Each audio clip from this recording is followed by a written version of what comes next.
This is The Last Starry Night, a book about Vincent van Gogh by Jameson Odone. This is published by Black Panel Press this year. And interesting side note, this book was originally published like 2 years ago by Black Panel. The title of the book then was In the Painter's Room. So when I was doing research for this book, I saw it in the painter's room, and if you look at it, it's the same cover, the same everything. The only difference is that they changed the title. It's just kind of an interesting way to reprint a book without it making it look like a reprint. I mean, I don't feel cheated in any way because I didn't get the first book. But I just thought it interesting. So if you see In the Painter's Room and it looks like this cover, it's essentially the same book. But this book features Vincent van Gogh, principally the last 3 months of his life, just for some background. And it actually does start off with some background with Vincent van Gogh battling the mental illness that he had, where he eventually cut off his ear to a woman that he was in love with. His relationship with Gauguin, who was a contemporary of his, and some of the differences they had as far as how they approached art. And then afterwards, after he left the asylum, he wandered the French countryside. He just stayed at an inn in a small French town. And the innkeeper's daughter and him developed a friendship. And she kept a diary of her meetings, interactions with Van Gogh, and that's the basis of this book.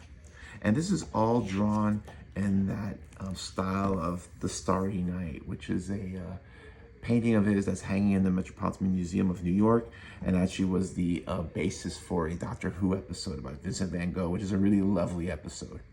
But it just talks about him going outside and painting at night and painting your day. And, we all know that Vincent van Gogh did have mental illness. We know that, all that stuff.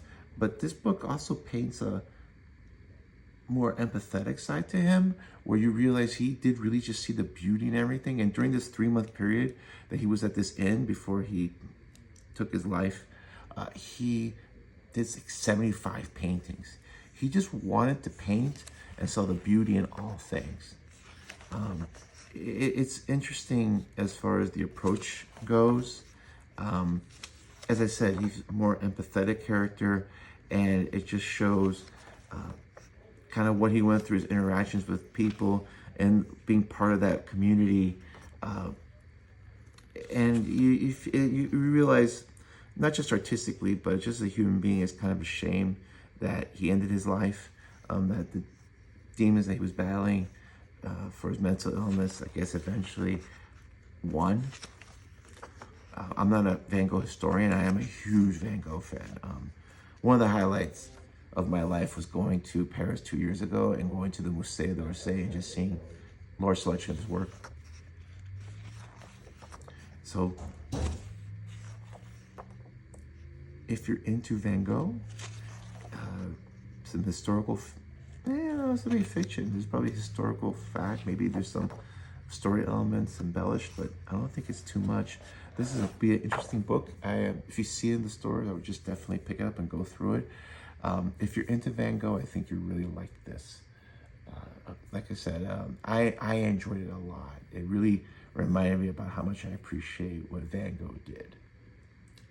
And it doesn't expressly do that, but when you read it, you feel like you just realize he was just an artist that just, for whatever reasons, couldn't deal with the then modern world.